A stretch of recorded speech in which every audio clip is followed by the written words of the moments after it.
Hello and welcome to MJ English. Great to be here. Today, we're tackling something that can be, well, a bit stressful for a lot of people, the performance review, or maybe you call it a KPI assessment. Yeah, definitely high stakes sometimes. But we're going to look at how you can handle these conversations using natural English. Exactly. We want to make it less stressful by focusing on the language. So let's imagine a scene.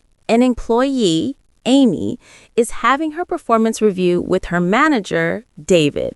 Let's listen. Hi, Amy. Thanks for joining the review today. How are you feeling? A bit nervous, to be honest. It's my first performance review in English. No worries. You've done a great job this quarter. Let's go over your KPI results. Sure, I met most of my targets, especially in sales growth and customer retention. That's impressive. I also noticed you improved your presentation skills a lot. Thank you. I tried to be more confident during team meetings. Excellent. For next quarter, I'd like you to focus more on project management. Got it. Should I set a new KPI goal related to that? Yes, maybe managing 2 key projects would be a good start. Sounds good.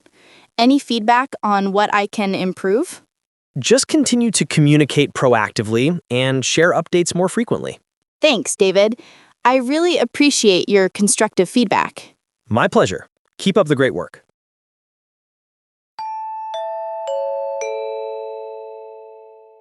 Okay, so that was the dialogue. Pretty standard stuff on the surface, but there's some really useful language in there. Let's break down some of that key vocabulary. This is like your toolkit for these kinds of conversations. Right. First up, KPI. We heard David say, let's go over your KPI results.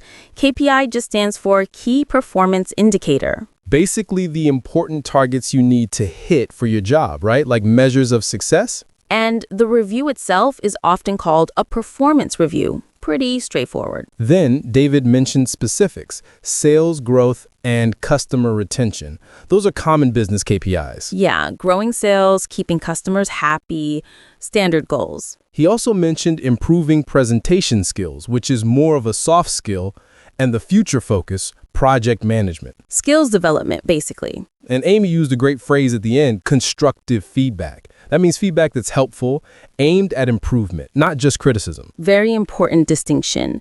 And David mentioned needing Amy to communicate proactively. 年度最杀双11来啦！小珍宣布，威达限时好物现在开抢喽！全方位豌豆蛋白饮，一包就含有21克以上的优质蛋白，最好喝的纯素蛋白饮。我是小珍，我的保健营养安心首选威达。生活中最难的就是选择，该怎么选才能最适合自己呢？已经40岁的我，知道的越多，选择就越少。